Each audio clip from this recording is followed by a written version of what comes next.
आज संविधान चौक में विशेष रूप से बनते विनय चारा जी के समर्थन में हम लोग सब यहाँ पर इकट्ठा हुए हैं। यहाँ पर सभी वर्तमान पत्र है, सोशल मीडिया है, प्रिंट मीडिया है, यूट्यूब चैनल है, उनके द्वारा मैं अपनी बात रखना चाहता हूँ।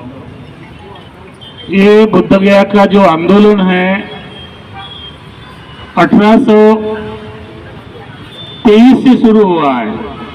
ये अनागारिक धम्मपाल ने शुरुआत की थी। उसके बाद में नागपुर गिट्टी खदान के बनते दिसंग रक्षित थे 89 में, उन्होंने शुरुआत की। उसके बाद में बनते ससाई जी ने 90 से शुरुआत की और वर्तमान में अभी जो बुद्ध गया में आंदोलन चल रहा है आकाश लामा के माध्यम से, तो मैं ये बताना चाहूँगा एक जवाबदार व्यक्ति होने के नाते मैं कभी भी आंदोलन के विरोध में नहीं रहा, ना रहूंगा। लेकिन जिन लोगों ने आंदोलन शुरू किया, जिन लोगों ने आंदोलन की शुरुआत की, उन लोगों पर मेरा भरोसा नहीं है। इसलिए जो नेतृत्व करता है आकाश लामा प्रज्ञाशील बनते और यहाँ के कुछ सत्ता सैनिक दल के भारतीय बौद्ध महासभा के टट्टू, उनको मैं विश्वास नहीं करता हूँ। आपको आज विनय चारा बनते जी के समर्थन में क्यों उतारना पड़ा, ये सच्चाई भी हमको जानना पड़ेगी। कल 1 तारीख थी, यहाँ पर सभा हुई आकाश लामा की। हमारे नागपुर के लोग भावनात्मक है। ये कोई गवर्नमेंट सर्वेंट बनते हैं, मैं नहीं कहता हूँ बनते होगा चंद्रकीर्ति, वो गवर्नमेंट सर्वेंट है, उन्हें चिवर उतारना चाहिए और ड्यूटी नहीं करना चाहिए, धम्म का प्रचार करना चाहिए। अपने ही शिक्षक के बारे में उल्टी सीधी बात अफवाह की कर रहा था। मैं उनसे निवेदन करूंगा, एक भिक्षु के प्रति करुणा का भाव होना चाहिए, मैत्री का भाव होना चाहिए, शांति का भाव होना चाहिए। इस सभा में जिस व्यक्ति के वजह से जो विनय चारा जेल में है, मैं 2-3 लगातार मिलने के लिए गया। पुलिस कस्टडी में उनको डिमांड की गई है, पुलिस वालों ने डायरी तक नहीं दी गई है। वकील लोगों ने हम पूरा प्रयास किया, वहाँ के जज ने कहा कि ये गलत है और पुलिस वालों को फटकारा भी है कि डायरी जल्दी से जल्दी करिए ताकि हम विनय चारा को छोड़ सके।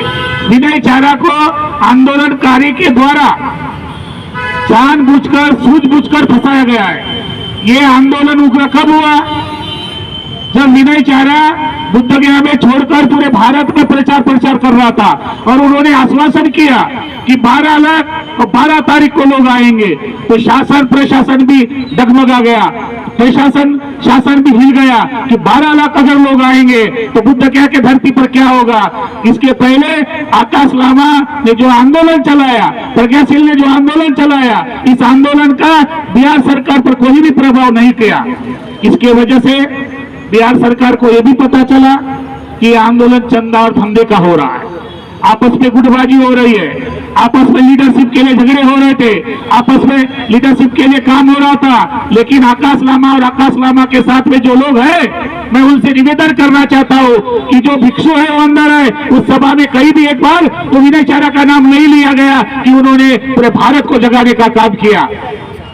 सभा किया, सभा में क्या बोले क्या नहीं बोले मैं तो नहीं था, लेकिन मैं आप लोगों को निश्चित रूप से मैं जागरूक करना चाहता हूँ। ये आकाश लामा के नेतृत्व में जो आंदोलन हुआ और हो रहा है, आंदोलन के प्रति मैं कभी भी विरोध में नहीं हूँ, मैं नेतृत्व के विरोध में हूँ। जो 6 साल तक बीटीएमसी में सचिव पद पर रहा और 6 साल मलाई खाने के बाद 24 साल बाद आकाश लामा को आगे करके आंदोलन करने की तैयारी कर रहा है, कैसे विश्वास करेंगे। इसके पूर्व भी मैं नागपुर में आया, आकाश लामा के विरोध में बोलता रहा, या कई कुछ लोग मेरे विरोध में गए, या कई लोगों ने मुझे आरएसएस का घोषित करके का प्रयास किया, बदनाम करने का प्रयास किया। लेकिन बुद्ध गया के जनता पर, बुद्ध गया के प्रशासन में, बुद्ध गया में हर्षबुद्धि क्या चीज है, ये आकाश लामा को भी मालूम है, भारतीय बौद्ध महासभा को भी मालूम है, समता सैनिक दल को भी मालूम है और आने वाले बौद्धों को भी मालूम है। इसलिए मैं नागपुर की भूमि पर इनके चेहरे को, इनके नकाब को उतारने के लिए आया हूँ, इनके चेहरे सामने करने के लिए आया हूँ।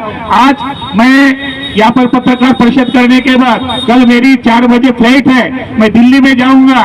दिल्ली में जंतर मंतर पर मोर्चा है, उसके बाद में 2 दिन की मीटिंग है। ये आकाश लामा ने तय किया था कि दिल्ली में जाकर मीटिंग करो और एक राष्ट्रीय कार्यकारिणी बनाएंगे।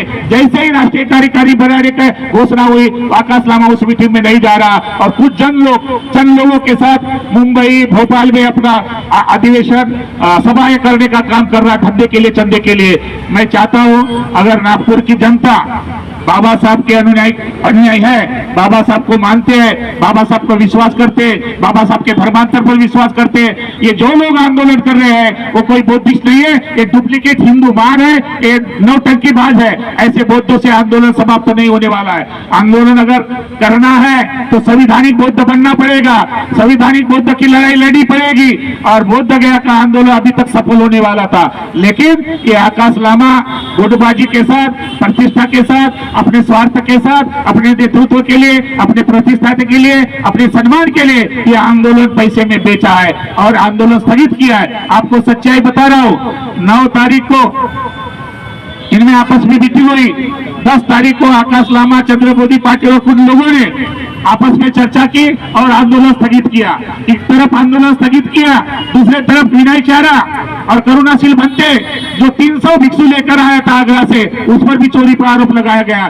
जब यह आंदोलन स्थगित हुआ तो मेरा आशीर्वाद लेकर, मेरा सुझाव लेकर, मेरी गाइडलाइन लेकर विनय चारा ने और करुणाशील ने आह्वान किया कि हम आंदोलन खत्म नहीं करेंगे। चाहे आकाश लामा ने आंदोलन खत्म किया है, लेकिन हम आंदोलन खत्म नहीं करेंगे। इस आंदोलन की खत्म होने की घोषणा सुनते ही पूरे भारत में हलचल मची। जो जोश था, जो आक्रोश था, वो आक्रोश शांति में बदल गया, नफरत में बदल गया और आकाश लामा के प्रति अविश्वास निर्माण हुआ।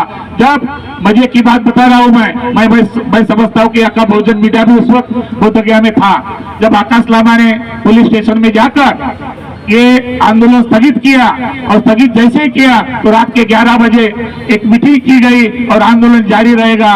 और ये नेतृत्व विनय चारा कर रहा था और विनय चारा ने घोषणा की थी कि 12 तारीख को 12 लाख लोग आएंगे। एक डर की वजह से प्रशासन भयभीत था, कितने लोग आएंगे, चाहे सही हो, चाहे 12 लाख नहीं 12,000 भी लोग आती और वो सभा होती तो विनय चारा की इमेज बढ़ती और आकाश लामा और प्रज्ञाशील की और उनके साथ में जो टट्टू है, जो नव बौद्ध अपने आप को बौद्ध कहते हैं, एक डुप्लीकेट हिंदू बौद्ध का नाकाम उतरता। इसलिए साठ गांठ के साथ आंदोलन समाप्त किया।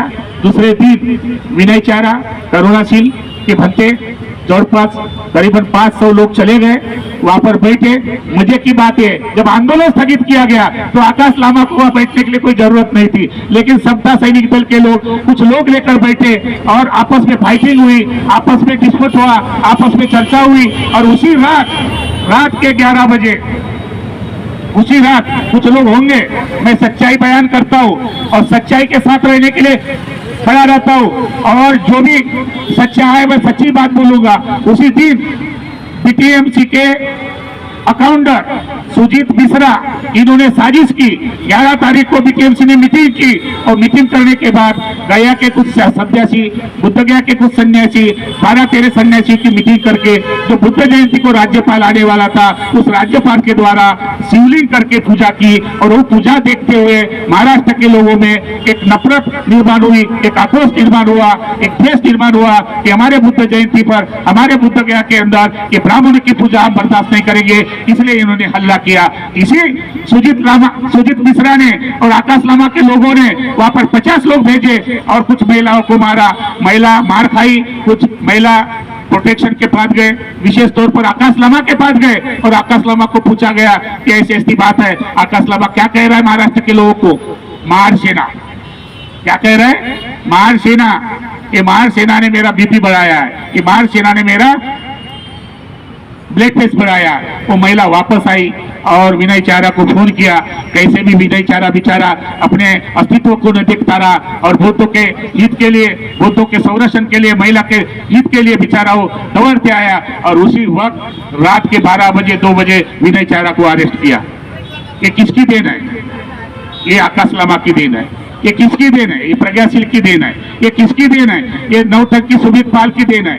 किसकी देन है? ये सुशील पाल की देन है, जो 4 महीने से भंते बनाकर अपने पास में बिठा कर रहा। ये करुणाशील भंते जी है, उनका इस आंदोलन में योगदान है। जिन जिन लोगों ने योगदान किया वो धनराशि कहाँ गई, कहाँ लेके जा रहे अभी तक पता नहीं। और भारत में और महाराष्ट्र के लोग वो आकाश लामा को लामा समझ रहे, वो ग्रस्त आदमी है। मैं उसके विरोध में हूँ और विरोध में खड़ा रहूंगा। बहुत जल्दी, अभी कल ही दिल्ली में पूरे भारत के लोग भिक्षु को बुलाकर एक राष्ट्रव्यापी कार्यकारिणी निर्माण करके बुद्ध गया के आंदोलन को कैसे अंजाम देना है, और बहुत जल्द बुद्धिस्ट इंटरनेशनल नेटवर्क के माध्यम से, अभी तो मैं राष्ट्रीय कार्यकारी अध्यक्ष हूँ, अभी श्रीलंका, थाईलैंड, कम्बोडिया, वियतनाम, कई देश के भिक्षु हमारे साथ जुड़ गए हैं और कई देश के भिक्षु की नियुक्ति के भी लेकर हमने घोषित किए। और बहुत जल्द माननीय वामन मेश्राम जी के नेतृत्व में, उनके मार्गदर्शन में 26 अक्टूबर को कालचक्र मैदान में शांति प्रोटेस्ट होगा।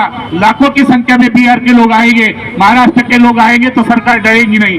बिहार के लोग हमको जागरूक करना है, क्योंकि वोट बिहार के लोग डालते हैं। और बहुत जल्द जैसे ही विनय चारा ये छूट के आता है जेल से, उनको छुट्टी मिलती है, और जेल के बाद तो हम लोग नागपुर में बुद्ध सेंट्रल नेशनल नेटवर्क के माध्यम से उनका भव्य सम्मान की एक सभा लेंगे। इसमें लाखों लोग होंगे जिन्होंने पार्लियामेंट में आवाज उठाई, चाहे वो खड़गे हो, चाहे वो आजाद रावण हो, चाहे चंद्रशेखर आजाद हो, चाहे हंडोरे हो, चाहे कुशवाहा हो, जिन लोगों ने भी मेंबर ऑफ पार्लियामेंट में आवाज उठाई, उन सबको हम लोग उस सभा में बुलाएंगे और विनय चारा के समर्थन में हम लोग खड़े हुए हैं।